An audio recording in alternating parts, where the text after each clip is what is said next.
don't bother. We're terrible. Yeah, we really weren't the worst team in the state. We really fell apart at the end, and it was one of those seasons where we're trying to keep all these pieces together. And you know, I feel like we get to the state tournament and try to put all our chips on the table, and then by the time we got there, we didn't have any left. Well, I say that to say this, because of course I'm not going to lead with him taking 51st. There's a story behind this of true perseverance and grit. So tell us what happened since that day or whatever year it was, share the year, and then you taking 51st, and then what happened the next year, and the next year. So that was 2019, and I was teaching at Sahuarita Middle School. I was supposed to move to their new middle school, Wrightson Ridge, which is a K-8, which is where I am now, but the school wasn't open yet. So that kind of got delayed. It was supposed to open August, and then they only opened K-5 in August, and they were supposed to do middle school in January, and I was going to move there. Then that got pushed back to the following August. So all those 8th graders that we had at Sahuarita Middle School that were on the wrestling team, I had in PE and or weights class. And then we had a good group of freshmen at the high school that year that didn't know anything about wrestling. And we went to the state tournament, you know, finished where we did. And then we just took all those kids and started traveling. And I was just preaching to them. We had kids who wrestled. And I told them that we wanted wrestlers. Yes. And there's a difference there. You know, kids who wrestle is just kind of in season. They come in and do their thing when it's in season, and then they transition to their other sports, which is fine. You need those kids.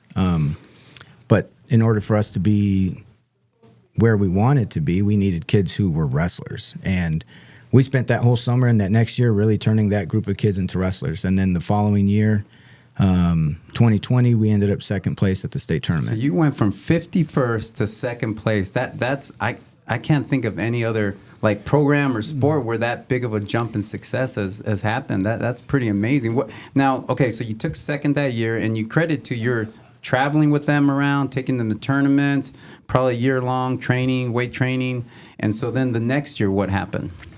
The next year was we were gunning for a state championship that next year, and you know, we were gunning for it the year before. We wanted to go 51st to first.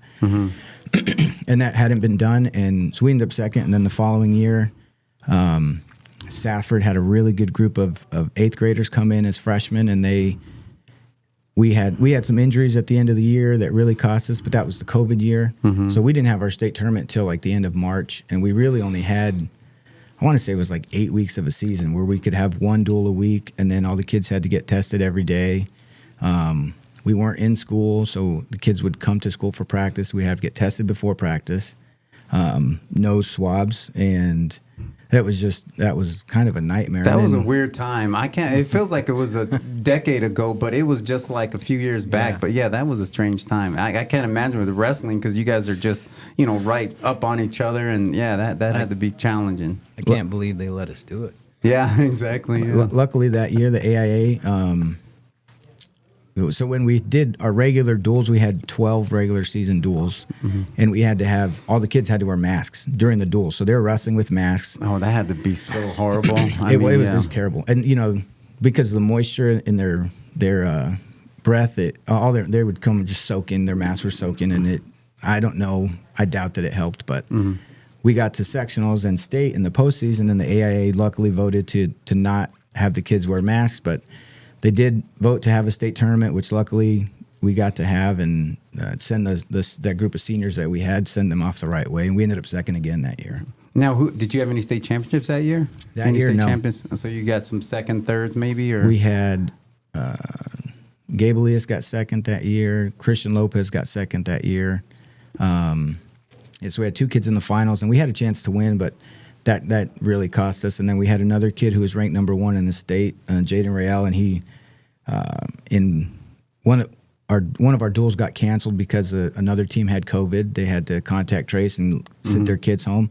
So instead of having a duel with them, we had a duel in practice that day, and our kid ended up getting hurt and dislocated his elbow. Oh, my goodness. So he was ranked number 1 in the state and probably would have won a state title that year. And I usually don't say, we probably would have won it with that kid, but that's a lot of points you would have scored. He Yeah, was for sure. he was far and ahead of anyone in that group, and he actually wrestled the state champion like 6 months later, the kid that won that weight class, and beat him like 18-1. Oh my goodness! So that's incredible. it is what it is, but probably cost us the title there. Yeah. So then go ahead and go the next years and kind of what happened those few years, and if you want to highlight any of your guys that really kind of stepped up or maybe won a state championship or place, that'd be great. So 19 and 20, or 19 we finished 51st, 20 and 21 we finished second, and of course in the back of my mind I'm thinking, God, we can't win it. We're people are going to start thinking, oh yeah, he's a great coach, but they can't win it. I mean, selfishly, that's what Buffalo I'm thinking. Bills, right? Right? Is that the 4 times? Yeah, the shout out Bills Mafia. Sorry. Yeah. So then the following year, and Safford won that state championship in 21, and they brought all their kids back. And there were a few posts on message boards and stuff that I kind of use as motivation because, people just post whatever their thoughts are. And one of them was Safford wins state with only 2 seniors, and those seniors didn't really score any points at the state tournament. So, it was like the next 4 years or the next 3 years, they should win every one. And, I screenshotted that and kept it, and every other practice I'd take a look at it and get fired up before practice and get the kids going. And so then after that we won in 22, 23, and 24. That's amazing. That's outstanding. Yeah, I feel like they could have a Netflix movie about you. But does this mean we're coming to a break here, David? The music playing? Do we need to take a break? Yeah. Yep, you said yes? Okay, so I think we're going to a break. I'm new to this, so I don't know. So I guess we can just go to break whenever you tell me to go to break. Yeah. Is that what that means? My heat and air were in a state of disrepair. Happy New Year and welcome to 2025. It's a new year, but we still have air conditioning and heating systems at last year's prices. We have high-efficient inverter systems for as low as $89 a month. For year-round comfort, call Picture Rocks Cooling, Heating, and Plumbing at 520-492-0748 or PictureRocksCooling.com. Picture Rocks Cooling, Heating and Plumbing. Hi, I'm Alan Murdoch. For the past 20 years, I've been buying, fixing, and selling properties right here in Southern Arizona. And I want to buy your property. Whether it's a house, apartment, commercial building, or vacant land, regardless of the condition or the situation, I want to talk to you. When you sell to me, I pay cash and it's hassle-free. No repairs, no closing costs, and no commissions. If you have a property you don't want to deal with and you want a quick solution, call, text, or visit selltalon.com. Again, that's selltalon.com.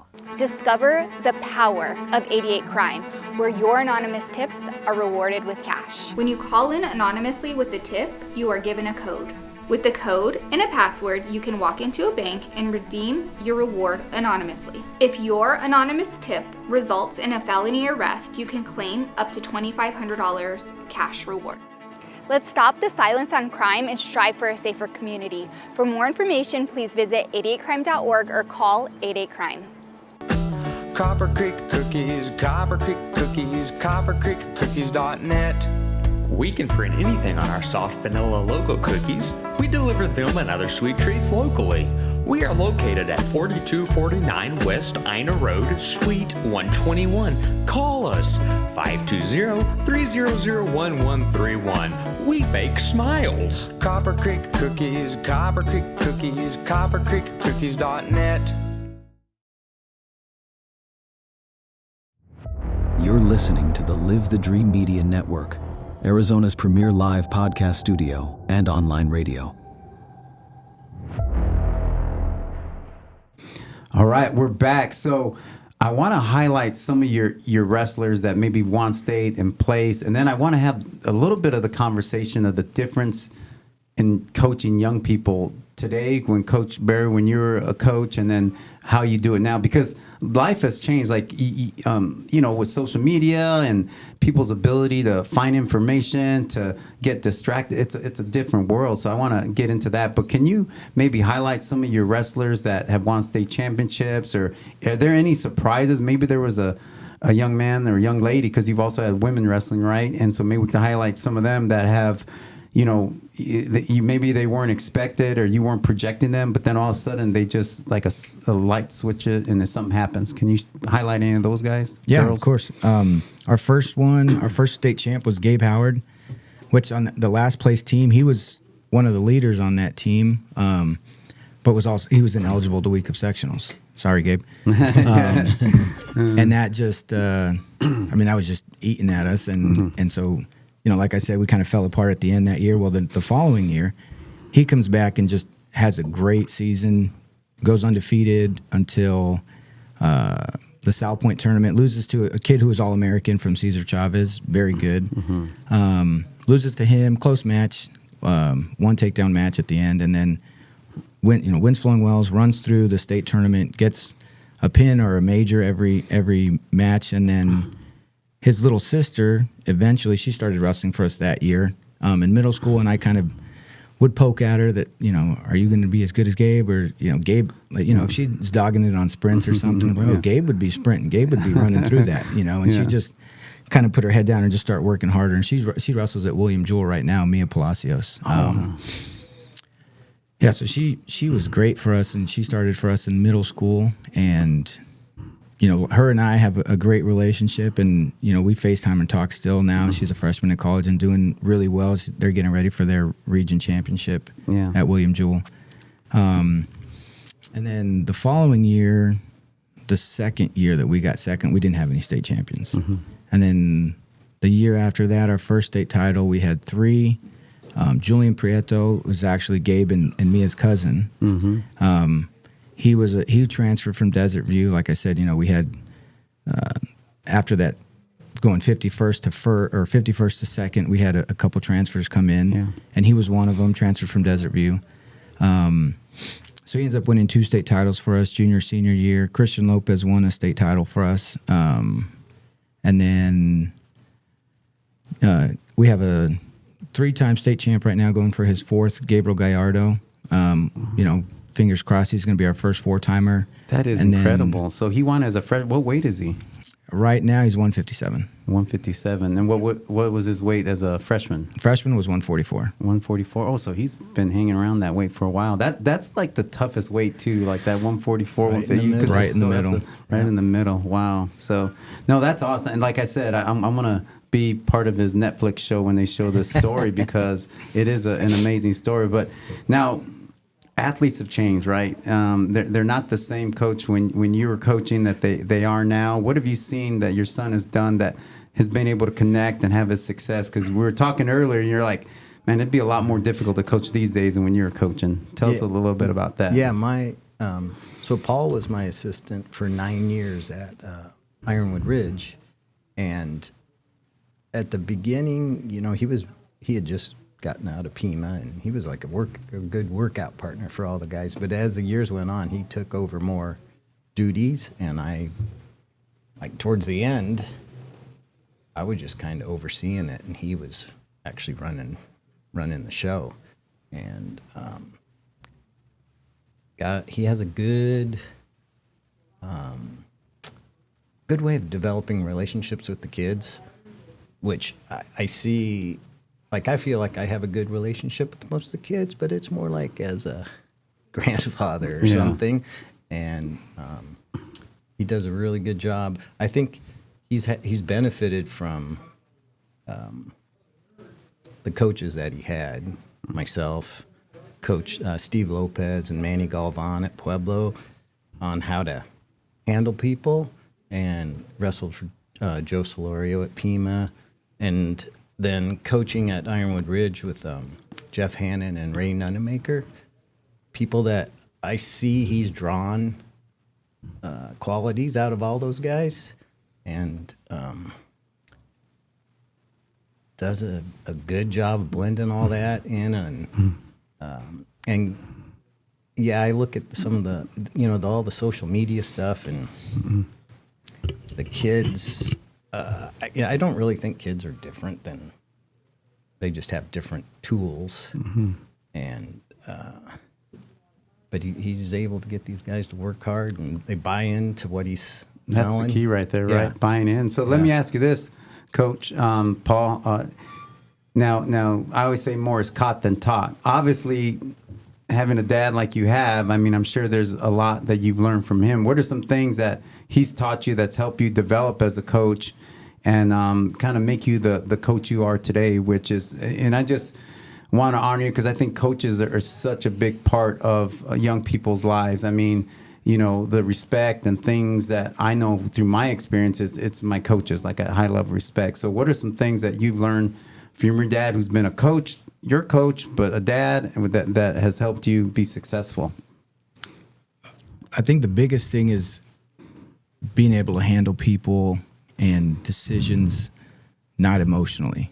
And when I was younger and he was running the show at Ridge, there were a few situations with parents and wrestle-offs, and people wanted to be certain weight classes and, you know, all this stuff. And I remember being like, no, we need to, you know, and he's like, just relax, we'll take care of it. And, you know, he's not going to spend time worrying about it for, you know, 3 days. We don't need to worry about it until it comes down to the time to make a decision. And we had a kid that transferred out one year, like at the end of the year, and it was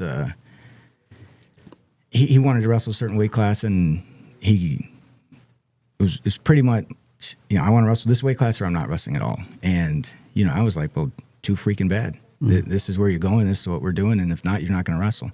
And, you know, he handled that situation probably as mature as you could as an adult. And, you know, I was an adult, but at the same time, I was, you know, full of vinegar and testosterone, vinegar. I was just like, no, there's no way. And the kid we went to Flowing Wells tournament, and the kid ends up transferring that Friday of Flowing Wells. And back then there was an option for coaches to sign off on or the sending schools to sign off on your transfer form. And me, you know, being young, I was just like, no, don't sign off on that, you know. And he was just like, no, it's fine. He doesn't want to be part of our program. He wants to go somewhere else. Let him wrestle. Why are we gonna punish the kid because he doesn't want to be here?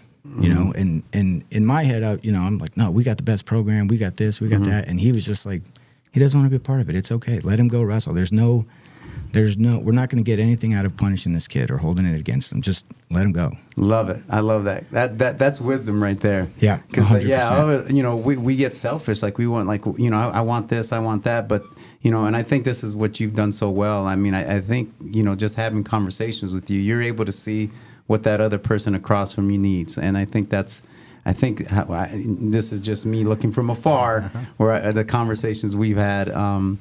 Is that you're able to put yourself and see things from their perspective. So, yeah, got to honor your dad for that, because that's an amazing lesson.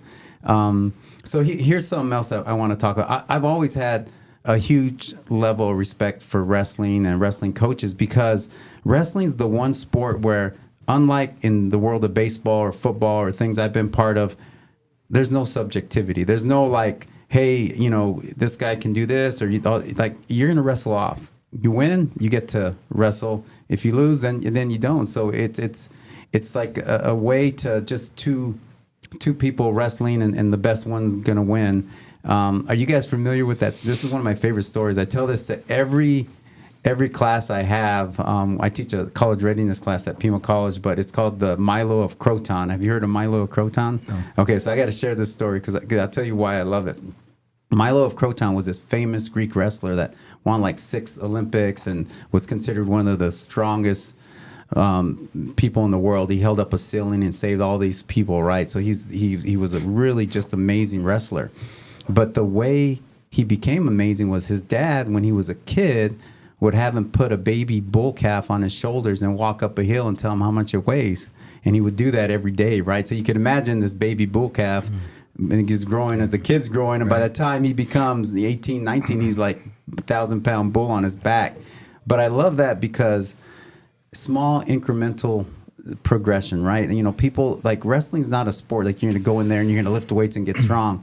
There's technique, there's strategy, there's conditioning, all these little things. What is it that both of you love about wrestling that you think your wrestlers are going to take with them after they leave your program? Because you're not just building young people for that moment, you're building them for the rest of their life. What are some things you think wrestling does for those students of yours? In my opinion, being able to push through in hard situations and keep their chin up and just be able to push through when things get tough and not give up on themselves. And we can see it in matches when, kids start to hang their head or other teams start to hang their head and kids are ready to break. And we just kind of push them and encourage them like, no, you can do this. We believe in you. We know you can do it. We've seen you do it before. You can push through and get the job done. And for the most part, our kids, pick their heads up and push through. And we talk about, as a team, we talk about trying to build good husbands, good wives, good fathers, good parents. Love it. Good people. When things get tough in life, are you just going to pack it in and quit? Are you just going to quit on yourself, quit on your family, quit on your kids? We bring that up a lot, probably, 2 or 3 times a month, just because we're trying to develop them as people. Of course, we want to win high school wrestling matches, but at the end of the day, we also want them to go on and be successful in life, in their careers, and as parents and as spouses. Oh, Coach, I love that. If I had young kids, I'd want them to wrestle for you. Just hearing that right there, I love hearing that, because you hear so many coaches, they talk about just wanting to win and they do whatever to make that happen. But I love what you said, and thank you for what you do, because that's amazing. How about you, Coach Barry? What would you say that wrestling does for these young people? Resiliency, which basically is what he just said. But the one thing I really like, I have a love-hate relationship with wrestling because of the exact same reason. It exposes you. You're out there by yourself, and if I lose a wrestling match, it's on me. Mm-hmm. I mean, I can say the ref blew a call or the coach told me something wrong, but which those things happen. But 99% of the time, it's on me. I either won or I lost. Mm-hmm. And all our kids, we've probably seen all of them cry at some point in their career, and it's so personal. Like other sports, like you strike out in baseball, that sucks, but it's not like someone just rubbed your face in the mat and basically took your manhood from you, And that's what it feels like when you lose a wrestling match. In front of everybody. Yeah. And, in those tights too, right? yeah. And, and coming back, I really like the kids that get beat in a tournament and then they come back and get third place. That's awesome. And, after you lost that match and then you got another one coming up in 45 minutes against some kid that just won his last match and is on a roll, and you got to get yourself ready to go again. And that's our buddy Eddie Carrasco and Mike Romero. I think they both took third. They lost a match because they were expected to win the state championship, but I think they ended up both taking third. That's a great, because somebody could just bare their head and say, I wanted to get first, but then to come back and, hey, I'm going to do this. Yeah. One of our defending state champs, Danny Guerrero, is he's going to Eastern Oregon next year to wrestle, and I met one of the coaches there. He was at Reno, and he was watching Danny wrestle, and we got to talking, and he told me the way that he discovered Danny was he was looking at national tournaments that Paul takes these guys to, and he was looking in the consolation brackets for kids that had won 5 or 6 matches in a row, and Daniel had won, 6 matches in a row at this big tournament in Iowa, and that's how he got on to him to recruit him. Mm-hmm. Yeah. Well, what do you guys think we can do to continue to promote wrestling here in Southern Arizona? I was watching the Robles guy from ASU. You heard his story, and then I watched another show, a female wrestler, Tatiana. Have you seen that story on that? That's a great one. A female wrestler that just was I think it's Tatiana Suarez or something. I don't know. Maybe somebody could send something in. But they're both, I think, Netflix shows. But I think it's such a beautiful sport. You and I, we had a conversation earlier, because those of you who know me, I was an athletic director at Pima, and back in 2018, we had to drop football because the 4 schools in Phoenix, Maricopa, Phoenix College, Glendale, Mesa, and Scottsdale dropped their programs, and then Arizona Western and Eastern, we had nobody competing against. And I ended up leaving in 2018 to become a vice president, but one of the things I always want to do, I want to bring wrestling back. Like, I think it's just a great way to lure, some people to college and get them hooked on higher education. I mean, would you guys be open, or what do you think we can do to continue to promote it? And maybe, I mean, we used to have a strong community college wrestling program. Glendale, Eddie Urbano, who's related to the Romeros, Augie and Raul and all them, won a national championship at Pima Community College, NJCA, and then he went on to ASU, and I think he won a national championship there. Do you think there's an appetite for that out there? I mean, do you think if we started working on this, we could get some legs and maybe get it going? What are you guys' thoughts? I think so. And, my wife, I said she's super supportive, and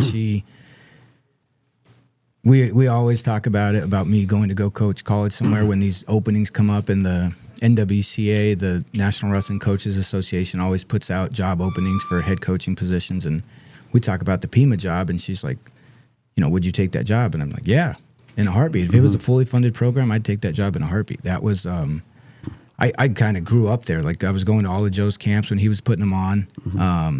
I was the scorekeeper at the table, running the scoreboard for a bunch of those teams when they had home duels. And we grew up, like, I think our house is maybe like 7 minutes away from Pima. Oh, you guys Pima West Siders? And then you live right by me. I'm on Gorette and El Moraga right there. Yeah, we live right there. We're neighbors. Okay. Yeah. That stop sign is, 200 feet from our driveway. Yeah.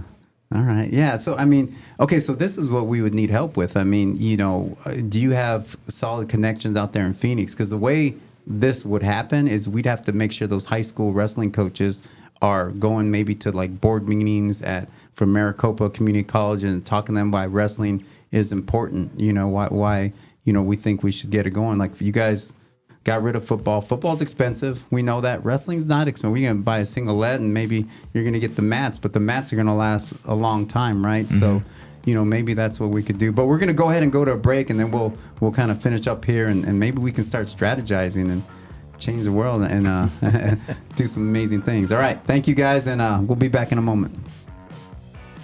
My heat and air were in a state of disrepair.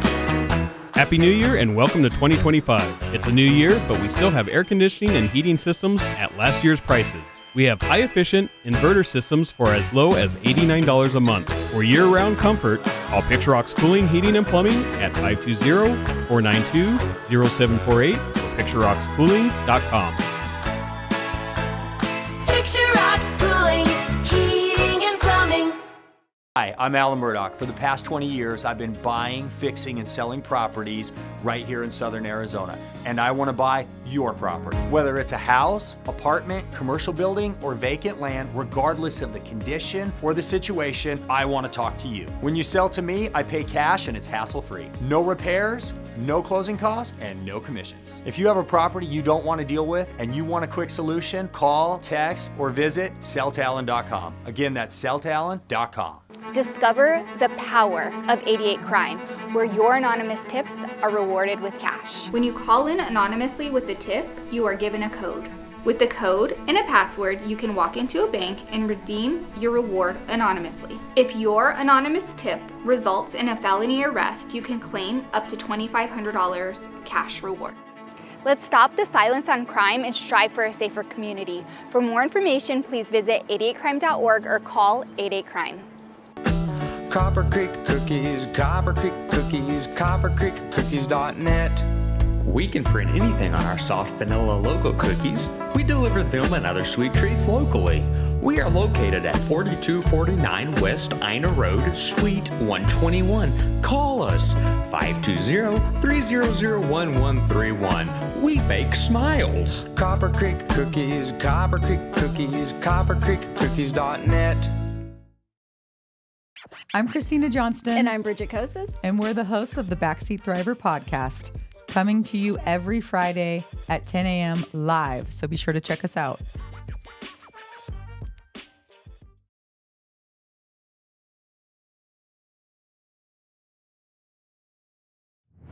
You're listening to the Live the Dream Media Network, Arizona's premier live podcast studio and online radio. All right, so yeah, bring those mics close to you guys, because here's what I'm thinking. So this is me and David, and probably Clint know this, because Clint Peak and David, they were just very helpful in my life and things I'm doing, just very awesome as far as promoting just quality human beings, those two. And so we always believe like things happen for a reason, right? So Clint Peak and I, like, we were hanging out a long time ago. He was doing some baseball stuff, and we connected. And then I started to do some things, and we connected again. And we're like, this is the universe working, bringing us together. So I believe the reason we're here together right now is because there's something on the horizon. And what if, let me ask you this. What if we were able to bring back wrestling at the ACCAC, that's the Arizona Community College Athletic Conference? What if we were able to get 4 teams in Phoenix and 4 teams, Arizona Western, Eastern Arizona?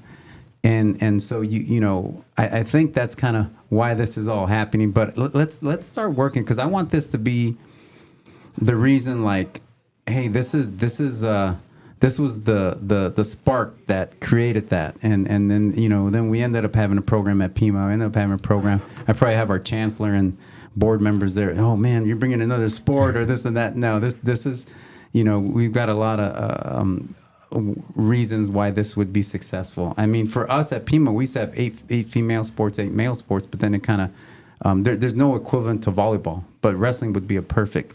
So maybe we can make a pack right here. Let's start working towards that. Let's get some momentum going. What do you think, guys? You good with that? I'm for it. I think our kids in Pima County in Southern Arizona need it.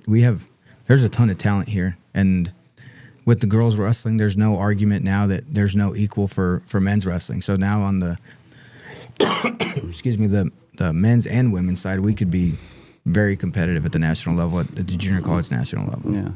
Yeah, and I tell people this all the time, like, college sports, and people have a lot of different, perspective or thoughts about it. But I've always looked at college athletics, especially community colleges, because I feel like community college have more leverage on making a difference in somebody's life, because we accept everybody where they're at. There's no assessment, there's no SAT, ACT. We're going to take you wherever you're at and help get you to where you're going to go. And I just feel sometimes those sports, those extracurricular activities, the lure to bring them in, but the goal is to get them hooked on higher education. So like, just imagine if we can really do that with wrestling, because now's the time. Like, I think, I think there's a lot of, energy and focus. I think, the UFC, all this stuff, wrestling's a big part of it, right? If you don't have a good grappling ground game in those sports, you're not going to be successful. So, yeah, we can talk about that. But I do want to hit on something else, because a lot of times, we talk about the boys and the men and all this stuff. But tell us a little bit about your female wrestling program, the girls program. So last year we took second at the state championship. We had 2 state champions, Sarah Perez and Mia Palacios were our first state champions in Sahuarita history. And we had, I think we were like maybe 14 points out of first place. So we had a chance to win it, and then we just didn't perform. Our other girls didn't perform as well as they would have liked, or as well as we would have liked. But our first year taking second place, and we ended up winning like assistant coaching staff of the year for Arizona and Section 7, which is like the western part of the United States. So we were really proud of that team, really happy with their progress that they made. And then this year, we've just been hit by the injury bug. Just, we've got elbow banged up, we've got shoulder banged up, and probably not going to finish where we would have liked to. But we still, we've got a couple individual girls that are still shooting for their state championships. Mm-hmm. And the thing, if we did have junior college wrestling in Arizona, like Mia is wrestling in Missouri, and Sarah just signed to go wrestle somewhere in Nebraska. I'm pretty sure if they had an opportunity to wrestle here at Pima, so you're talking about a female wrestling program also at the community college. That would be really interesting. I think girls high school wrestling is the fastest growing sport right now. It has been for the last couple of years, and those kids. Yeah, we've got 4 boys that are either wrestling now or going to be next year, and they're all going to Midwest, or they have to go to the Pacific Northwest. And I'm pretty sure a lot of those guys would. Oh yeah, they loved it. Now, do any of the schools in California have wrestling programs? Because ASU still has theirs, right? Yeah. Yeah. Yeah, are there any- there's Fresno, right? Fresno State has a program. Fresno dropped it. Oh my goodness. They just dropped it for the second time. Really? Okay. But there's quite a few in California. Yeah. And they used to have I don't know, I think 80 junior colleges with wrestling. Went back when I was wrestling. And now I think there's only maybe 20. Yeah. Yeah, I remember when we had wrestling, because it was Joe Soloria, like, tried to keep it going. Like, he would go fundraise. I mean, Joe's a hustler. we got to honor that guy, because that guy, you talk about nobody will outwork that guy. Just about killed himself. Oh, yeah. Just to raise money, man. No, Yeah. he would raise money, and they'd go to Kansas. They'd go all over the place, and then he would host a meet. But, man, he was just did everything he could to keep it going. So we'd have to bring him back to help us raise funds. But I think the thing that I've learned as an athletic director and as a working at a community college, you've got to get the board of governors for us, the board, like, to support it. Like, if you're not going to do it right, then don't do it. And that thing a lot of times, because wrestlers are so resilient and tough and can do more with less, that they just say, we'll give you some scraps here. That's not right. No, we don't want to do it that way. If we're going to do it, we want to do it right. We want it to be funded, supported, and we want to make it a positive experience for everybody and see the value and why it's so important that we support it. I don't think there'd be a problem filling up like 8 junior college teams in Arizona. Not at all. There's a lot of kids that would jump at the chance, I think. It's enrollment. Like, one of the things that community colleges is, for a long time, our enrollment was going down, right? Just across the country, but here in Arizona also. Now it's starting to creep up a little bit. But the way you increase enrollment, that's going to increase enrollment, because when you get, how many are usually on a wrestling team? I would say if it was a JC team, it'd probably be about 20. 20. So you get 20, wrestlers. And then what ends up happening is they bring their friends, they bring their buddies. Like, it's not just the 20 enrollment you're going to get. It's, hey, my buddy's going to, school at Pima Community College or Glendale Community College. I'm going to go to school with them. So it does other things as well. So yeah, I think we really need to, take this serious, and maybe you can help us set up a meeting out there in Phoenix with some key people, and then maybe I can bring some athletic directors from out there. I still have some relationships, and we can. You mean Arizona Western, Eastern Arizona, and see if this is something that has some legs, because I think we can do this. Arizona Western wouldn't have a problem filling a team. Those Those Yuma kids are. Well, you got San Luis over there. You got, Arizona Eastern either. Morenci, Safford, Pima, that's right, Thatcher. Safford, right there. Safford's. I don't think they've got like 8 or 9 state championships. Morenci just won their 10th a couple years ago. They wouldn't have any problem finding kids either. Mm-hmm. And you'd increase that enrollment there, because they dropped football, and that their enrollment took a hit with that. But because for football you have to recruit out of state usually and out of town, so you'd have to.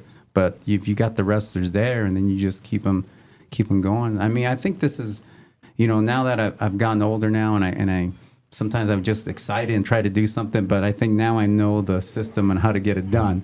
You talk to the superintendents, you talk to the board, you talk to these different people that can see, hey, Morenci, Safford, you guys are having this many wrestlers every year, but where are they going afterwards? Most of them, I know Safford, I was in the Marine Corps, there was so many Marines. Safford always, I think they would fill the Marine Corps, because everybody's Safford, they were Marines, right? But, they're doing things or but they can have a pathway to an education, a college degree, that kind of thing. Well, just last year, 3 Morenci kids graduated, and they're all wrestling at Adams State in Colorado. Yeah. And there's 3 kids right there that wouldn't be leaving the state. Yeah. And I'm sure they're having to probably take student loans and do all kinds of different things, because it's not partial cheap. Scholarships. Yeah, partial scholarships. Yeah. So this is exciting. I'm like, and just sparks are going off in my head right now, because I'm thinking, this is why all this happened. Because Raul called me a couple days ago. Hey, I'm not feeling too well. Can you fill in? Now I feel like, now I know why this is happening. But we got to make sure that we follow up on this, and we could look back at this episode and say, hey, this is where it started. Coach Paul Vasquez and his dad Tim. So let's get into anything else. A couple other things I want to ask you. These are some questions that I can share, like an experience with me, but I want to hear from you. So the question is this: when was there a moment in your life where a coach or a person says something that made a difference? So I'm going to share my story real quick, so you can kind of get where I'm at with this, but it doesn't have to be this. So when I was I went to Arizona Western for 2 years and then played baseball at Albuquerque, University of New Mexico. And there was this coach, Tony, that would come up to us when we were stretching, and he would hit the fungo on my cleat and say, "Hey, Edgar Soto, best hitter in the conference." And I'd always have like a great game or something. So I remember him saying those words, and then it just did something for me that it just put me in mindset. Is there a moment in your life, Coach, that maybe somebody has said something to you or done something that kind of clicked for you or helped you? Can you share that? For me, it was just the car rides home with him, leaving every match. And it wasn't even necessarily when I was wrestling, but when I was in middle school and I'd go watch his teams, or we'd come home from a tournament and we would just talk about things and assess different situations with different kids. And,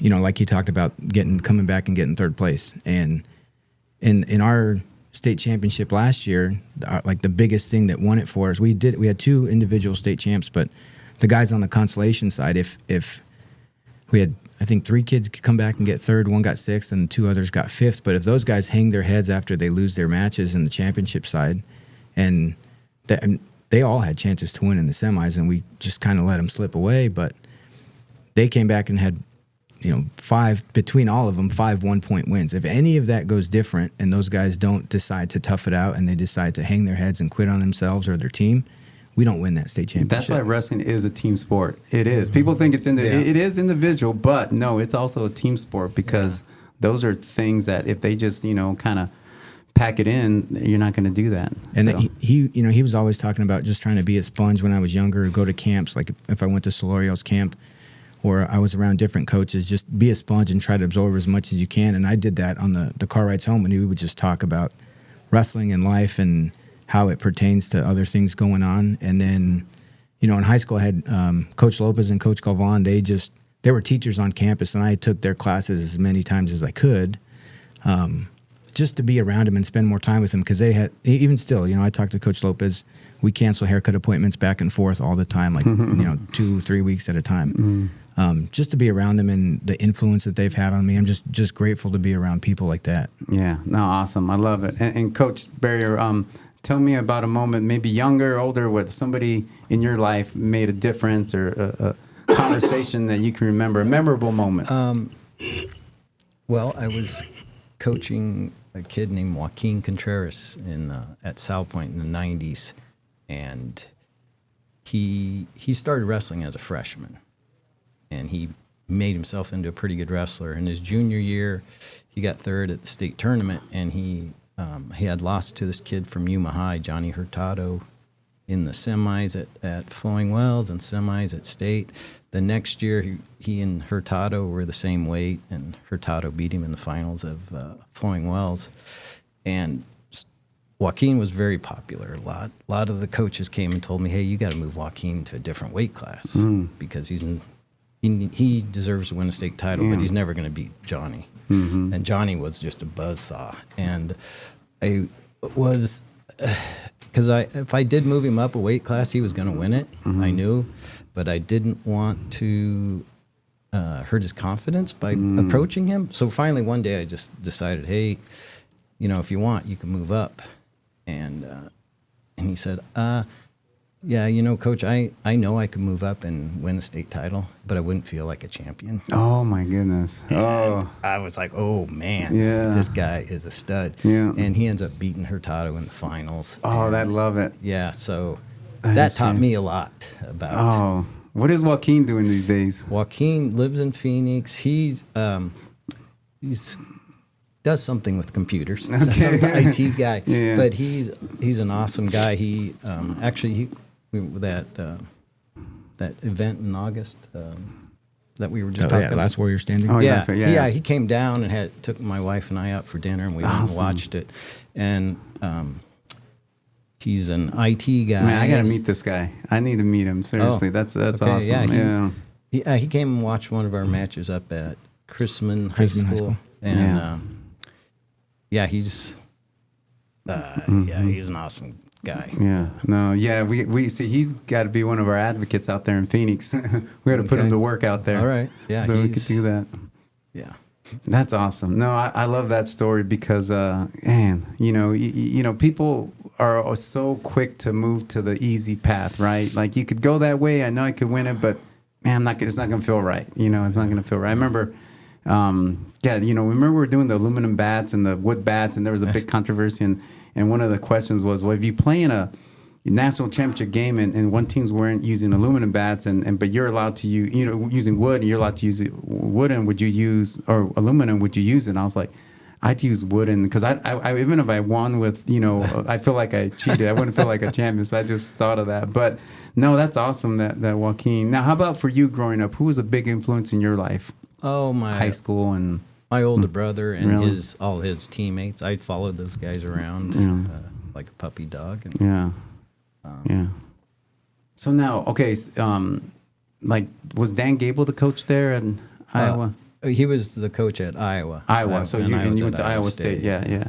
I was watching and things pop up on my YouTube or whatever, but they're talking about like Iowa, University of Iowa. That's where Dan Gable was, right? And the wrestlers and why they're so good and what they do. And what they said is that, and you kind of mentioned this a little bit, so it reminded me of what you said is, they do a lot of like wrestling, like in certain positions, and they, just do a lot of just wrestling instead of not as much drilling, but they'll start from certain positions. But what they said, what happens at University of Iowa is that a lot of those wrestlers by the end, like they hurt themselves, they get injured because they train so hard. So that's got to be like it's a fine line between overtraining and making sure that you're healthy to wrestle when it counts most. I mean, you almost have to like reverse engineer it. You're a state champ, but kind of like peaking at the right time. Right, exactly. Yeah. So that's part of what we're dealing with right now. We had a couple light practices the last couple of days. We had a duel on Tuesday, and then Wednesday, Thursday I let the kids out early.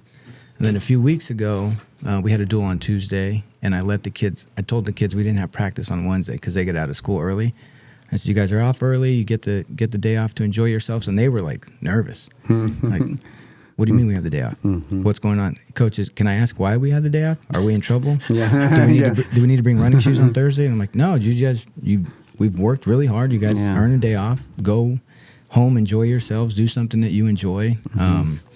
Get away from the sport for a little bit because it can be a grind and it can wear you down and like we talked about earlier. Yeah, well, hey, I just want to thank both of you. I don't know, I'm going to be selfish here. Personally, this was like really fun for me, and I really feel we got a lot of comps. But thank you for being part of the show, and hopefully we have you back in the future. Maybe after you win your state championship, we can bring you back on and bring a couple of your wrestlers with you. Let's do it. That. Let's book it. Okay, sounds good. All right, thank you guys. Thank you. Edgar. Yeah.